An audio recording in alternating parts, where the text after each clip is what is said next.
Welcome to Health Facts with Normanie Ricks. I am your host, Normanie Ricks. I like to start off each episode with a little known health fact. Did you know that there were different parts of the nervous system? The brain is part of the central nervous system, the brain and the spinal cord, and then there's the peripheral nervous system, which are the nerves that go to your body and control the motor and the sensory aspects. There's also a part of the nervous system called the autonomic nervous system, which controls things like breathing, respiratory rate, heart rate, and things like that. So I have the honor and privilege of having Dr. Stephen Sideroff as my guest today. He is a professor at the University of California, Los Angeles, UCLA, and he is a recognized expert in the field of resilience and neurofeedback training. Welcome to the show, Dr. Sideroff. Thank you, Normanie. It's a pleasure to be with you. So what would you say is the thing that brought you into being an advocate for resilience and brain health and excellence? Well, I actually started out my career doing brain research, and I was very interested in understanding how the brain learned and stored memories. And that's what got me into the field. But very quickly, I realized that I was more interested in working with people than in sitting in a laboratory doing research. And so I moved into the area of clinical psychology. But one of the things that I took away from my brain research was the importance of stress in all of our lives. You can be doing pretty well in your life until the stresses start to build up. And when that happens, it really strains your ability to cope. And when that happens, systems tend to break down. We become more emotionally reactive. And so we tend to not function as well as when the stresses are low or when we are better able to handle stress. And so I actually began doing workshops in stress management. And the interesting thing is that everybody says that they're stressed out, but then it's very difficult for people to really do things that lower their stress. And part of the reason about that is our ambivalence around stress, because stress isn't just bad. Stress, there's a good aspect to stress. If you think of all the times that you were successful in your life, when you accomplished something, all of those positive experiences, positive episodes in your life were always typically accompanied by stress. So we don't want to talk about reducing stress, managing stress. We really want to talk about the best ways of living with stress. And that's when I moved into the area of resilience. Okay. Because resilience is about, go ahead. I was going to say, I was reflecting on times in my life where I had to, I guess, be put on the spot or take a big test. And I guess that's more nervousness and maybe like some anxiety. But I guess what we're talking about is like chronic stress that starts affecting your health.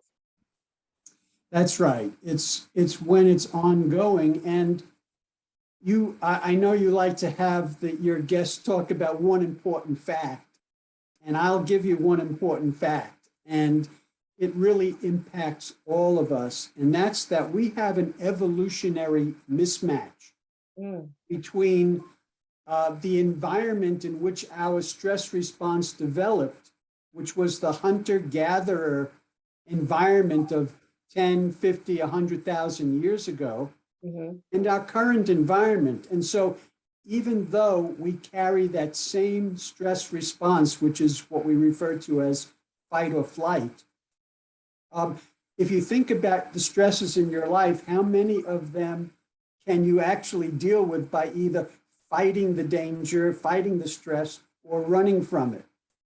Almost none of them, right? No. And so our bodies mobilize for fight or flight with any of our stresses, bills that need to be paid, uncertainty, COVID, virus, a war in Europe, all of these things that are activating our stress response, but then we have to hold in that energy, and that's what really begins to create problems, is the buildup of our stress response, but unable to dissipate it or do something with it, relax and recover. And so that imbalance is what actually results in dysregulation of our nervous system. So do you coach people to have an outlet for this stress? Well, that's one of the ways of dealing with it. So if something makes you angry, but you know, your boss, for example, is making you angry, and you can't really express that anger there, that doesn't mean you can't find some other way of getting that anger out. And in fact, that's your responsibility, to find some way of releasing that energy around that anger so that you could then calm your body back down and recover from the stress. Okay, that sounds awesome. I know that most people say, okay, yoga, exercise. I know you advise like neurofeedback training. Can you talk more about the neurofeedback? Certainly. Yeah, so again, when we're stressed, we activate our nervous system. You talked about the nervous system earlier. And we have two branches to the nervous system: the sympathetic, that activates to stress, and the parasympathetic, the opposite, that we want to engage so that we recover after stressful events. But because, think about your day, think about all the stimuli in your day that can activate your stress response. Throughout the day, conflict, uncertainty, worry about different things in your life, things that you have control over, some things that you don't have control over. So they're all activating your nervous system. But again, think about your day. How many stimuli that you have in your day trigger your relaxation response? Hardly none. Right. So think about how we keep ratcheting up, but we don't give ourselves the opportunity to recover. And that literally throws our nervous system out of balance. Okay. Biofeedback is a way of helping a person literally learn to reestablish a balance to their nervous system. Because what biofeedback does is it monitors some aspect of your physiology, such as muscle tension, and trains you to lower that. Excuse me. Neurofeedback is a very special type of biofeedback in which you monitor your brain waves. Okay. Now, it's quite amazing because with biofeedback, neurofeedback, some of the things that are inside of us that we don't have access to, now we have access to. So we monitor our brain waves, and we can literally, by putting the information on a computer monitor, we can actually feed back information about your brain waves, and you can actually learn to increase certain parts of your brain waves and decrease other parts of your brain waves. So for example, alpha rhythm. You've heard of the term alpha rhythm. It's an aspect of brain waves that are brain waves that when you increase them, it establishes a greater sense of calm in your body. Okay. So we can train someone to literally increase the amount of alpha rhythm that they have, and that helps calm them down. We can also, for someone that has attention deficit disorder, has difficulty staying focused, there are other components of our brain waves that have to do with focus and attention. And we can train that person to increase those frequencies to be more focused and attentive.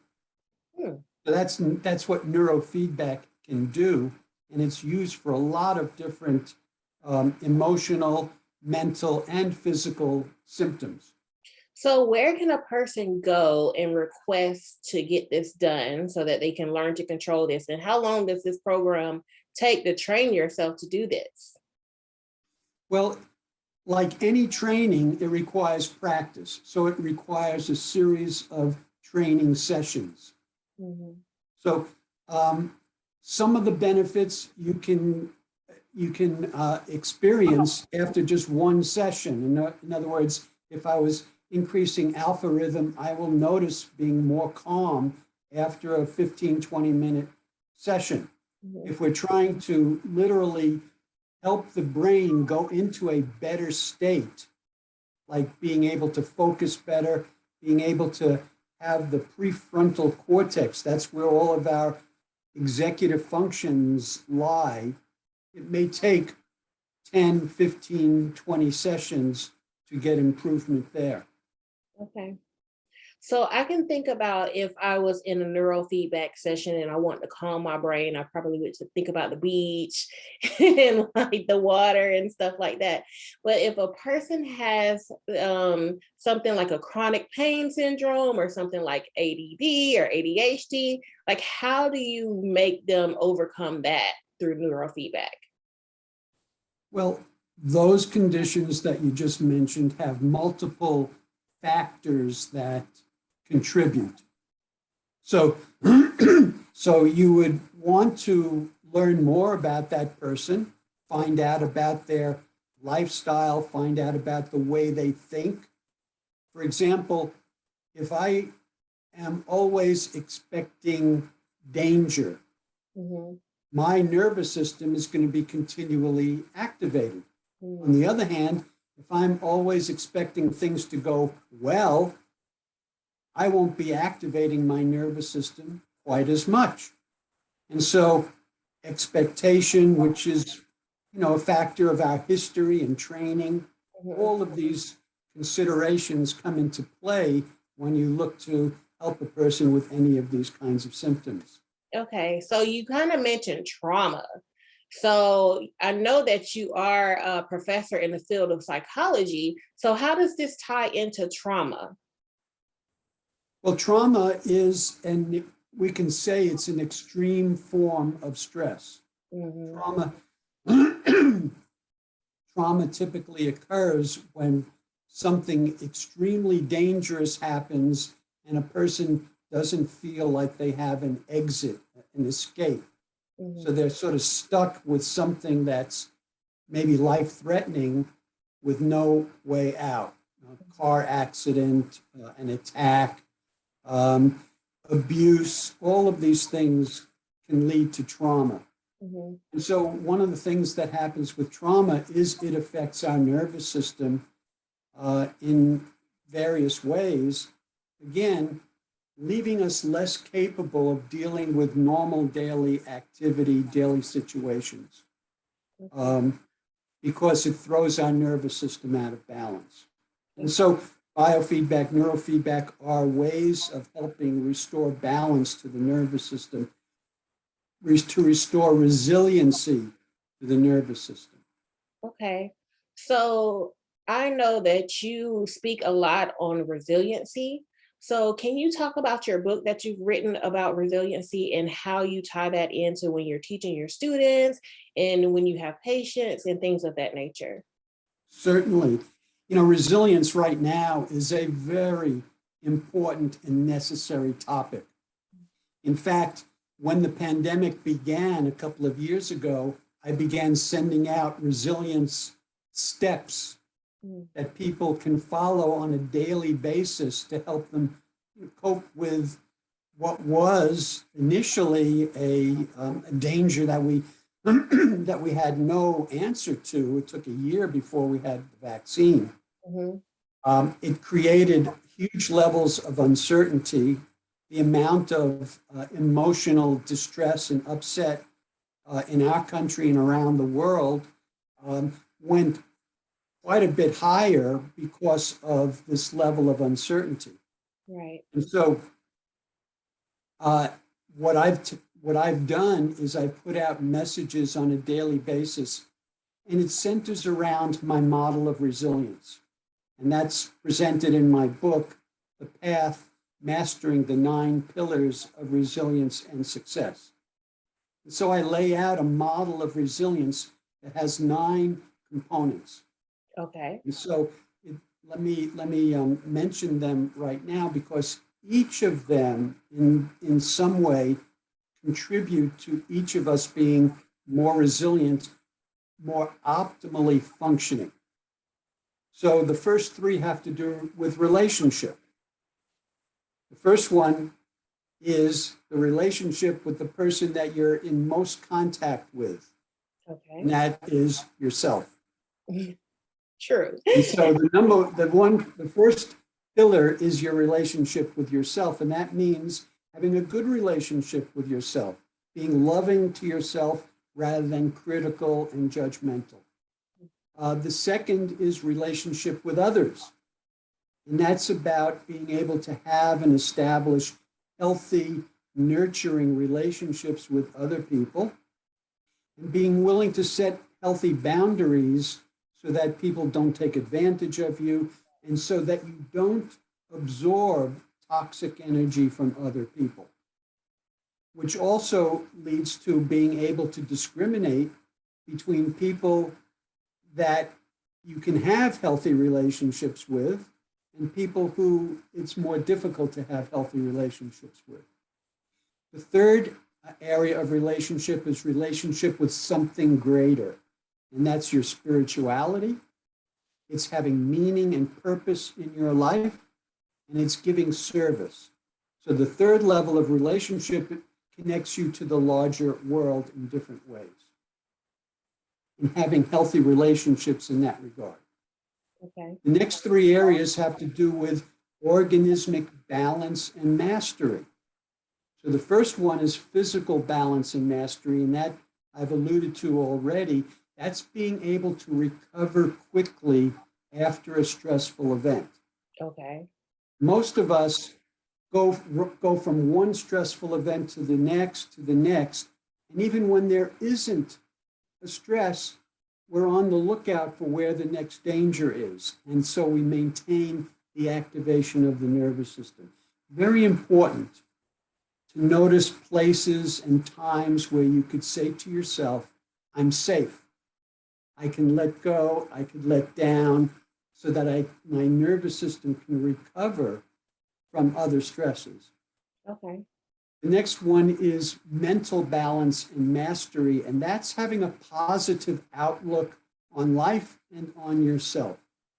That's having positive expectations. So you wake up in the morning and you look for what good is going to happen rather than what the problems are going to be. A lot of people wake up and they're anxious, they're nervous because they're already wondering where the dangers lie, whether they're going to be able to do something that day or not.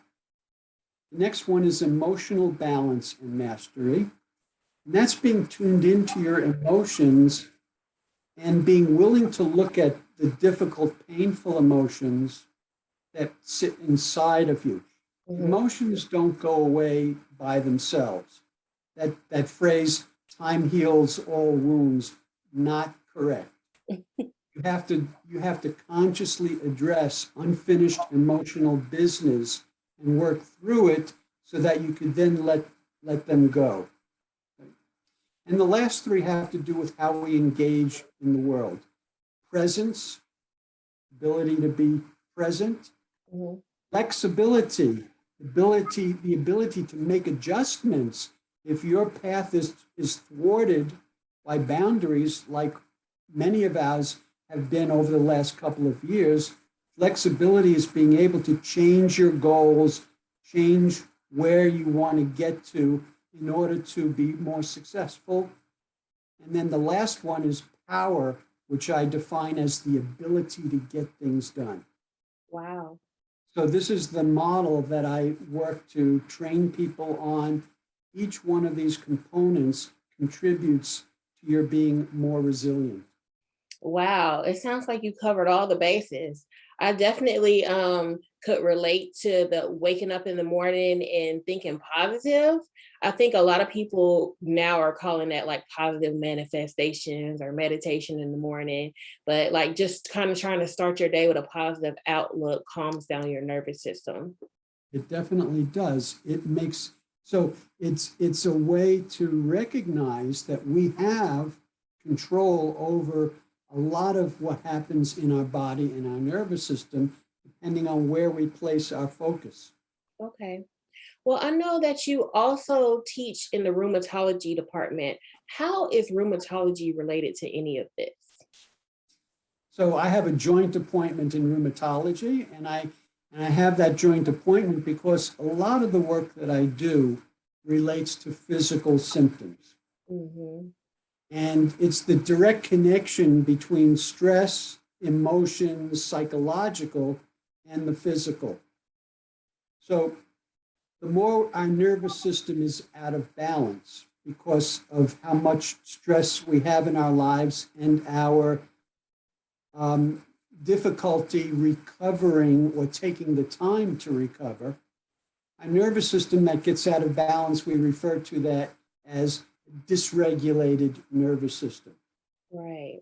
And many, I'm sorry, can we speak on some of the conditions that occur as a result of a dysregulated nervous system? yes, of course, because some estimate 70, 80 or more percent of doctors' visits are the result of stress and a dysregulated nervous system. So the dysregulated nervous system is a physiological consequence, but some of the main causes of that are too much stress or stress that's not well handled. Mm-hmm. When the nervous system is dysregulated, it leads to all kinds of physical symptoms. So a lot of the symptoms that a rheumatologist handles are the result of this dysregulated nervous system. Chronic pain, fibromyalgia, all of these can be traced back to stress reactions that have direct impact on the functioning of the brain, Mm-hmm. and even impairment of the brain. So the research has shown that when you look at the brains of people with fibromyalgia, one of the areas that's directly impacted by stress is you could look at that in an imaging, and it's a shrunk area of the brain. Mm-hmm. It actually is morphologically different than a healthy brain. So stress and how you deal with stress is a major factor in a lot of these symptoms and illnesses. Right. So I know fibromyalgia and complex regional pain syndrome are a lot of what people go through. And because you can't physically see pain, they might think that a person is faking or making it up or it's all in their head. So I think that is great that you're teaching about this and that you're speaking about this and you're teaching your students about this so that these people that are going to be professors and doctors can come out into the world and know how to deal with these different complex pain syndromes. Yes, and in fact, I teach in the doctoring program at UCLA. So my students are medical students and dental students. Mm-hmm. And that's one of the things that I teach them about is the impact of emotions, the impact of stress on physical symptoms. Right, right. So, what is your number one, I guess, takeaway if you could leave a person with anything and they can take it for the rest of their life, what would you say? So it's a very good question, Normanie. And one of the things that I lead with in how people can deal with the pandemic and now the uncertainty resulting from the war in Europe is to realize that there's always a best way to deal with whatever's going on in your life. And that's a very important concept. There's always a best way. because a lot of times people come to me with all of their stresses and all of their problems, and they feel helpless. They feel like it's what the world is doing to them. Mm. And so instead of going into what's wrong, I can tell them there is a best way for you to deal with all the issues in your life right now. Now, it automatically puts their focus on what is that best way. And as soon as they do that, now they're taking responsibility for their life. Now they are, okay, let me find that best way. Mm-hmm. So it automatically shifts them into a more positive way of approaching their life, their situation in the moment. Okay. So we're talking about all of the different things that's going on around the world right now. So can you talk about some of the things that you've established in other countries and how they're using those things? Sure. I've helped to establish behavioral medicine programs in China, in Europe, and other places. But we need all of this right here at home as much as any place else. And it's also important. One of the things that we're also focused in on these days is racial issues and how people of color have been really targeted in certain ways and have been victims of different structural factors in our society. And people of color suffer more than any other groups in terms of mental health and in terms of stress, because they have to deal with so much more in their lives. Mm-hmm. So while recognizing that these are the conditions right now, and we have to do whatever we can for equal justice and to help everybody have the same benefits, the same rights, it's also important to realize that no matter who we are, we have ways that we can become more resilient. Anybody can become more resilient. Anybody can learn these kinds of techniques to help them deal with whatever their situations are, while they're trying to address equal justice as well. Right.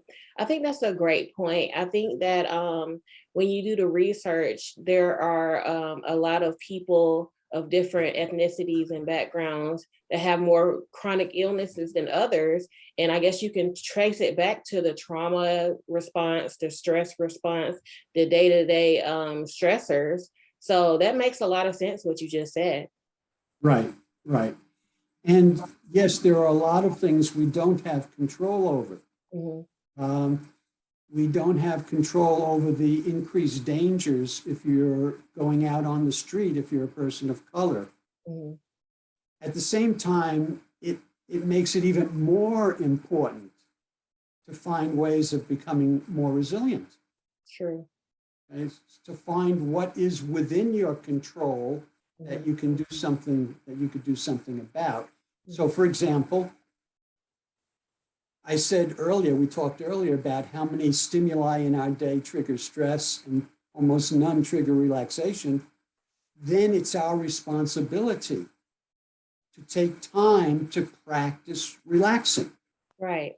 So, in fact, if people wanted to go to my website, drstephensideroff.com, I have a free audio download of a relaxation visualization exercise that people can download and they can practice on a daily basis. Okay, that's awesome. Just like any other skill, mm-hmm. the ability to relax requires practice. Mm-hmm. Yeah, that's a great point. Do you have any other strategies that people can use just on a day-to-day? Yes, there are a lot of strategies. Again, one of the things that I'm doing right now, I'm going to be starting in the next couple of weeks, is a new daily resilience program Again, people can go to my website and sign up, and they will receive in their email box every day 1 5-minute point of something that they could do that day to help them be more resilient. So some of these messages have to do with how you think. Mm-hmm. Some of these messages have to do with establishing a healthier relationship with yourself, which I indicated is my number one pillar of resilience.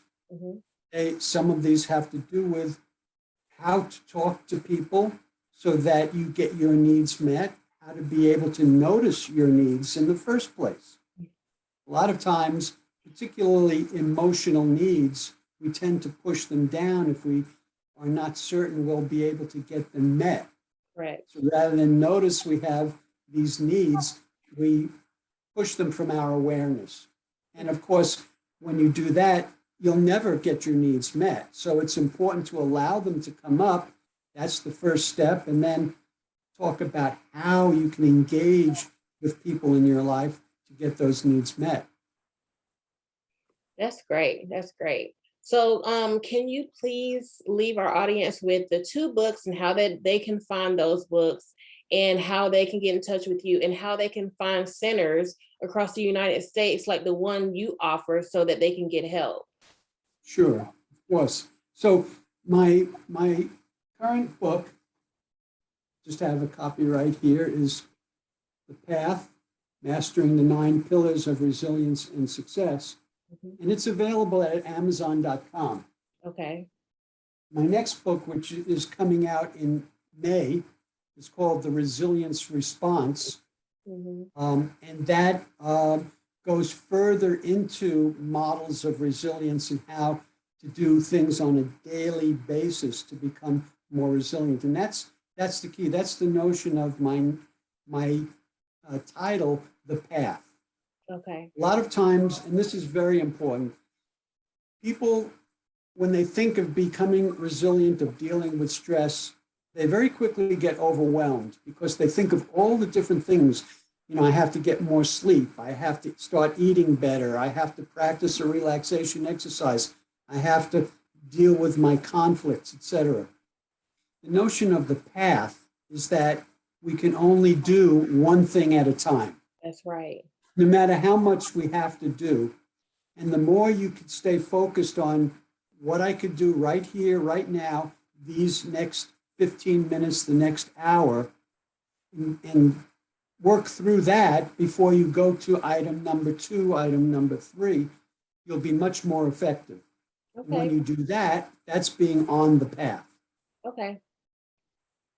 Okay. And then how can people find different centers in the United States to get them on the right path? I think everybody has access to the computer, the internet, to Google. I think there are many different people offering. It's about finding the right person. Mm-hmm. There isn't one website that has everything that everybody can need or can use. I have a lot of resources on my website, drstephensideroff.com. If someone has a particular question, they could send me an email, and I'd be happy to respond to them. My email address is on my website. A way to contact me is available, and they could sign up for my mailing list. Also, let me mention that I just had a blog published on psychologytoday.com. Okay. So this is a very current blog that I address current issues of resilience. So if you go to psychologytoday.com and you put in my name, my blogs will pop up. So that's another good place to start. In fact, they have resources at Psychology Today as well. Okay, awesome. Well, thank you so much. It has been an absolute pleasure having you on the show today. And thank you for all your wisdom and your knowledge. And I think what I heard you say is you have to kind of take some self-responsibility in this thing. Right. That's behind what's behind resilience. So Normanie, it's also been a pleasure to have a conversation with you, and thank you very much for inviting me. All right. Have a good day. You too. Bye-bye.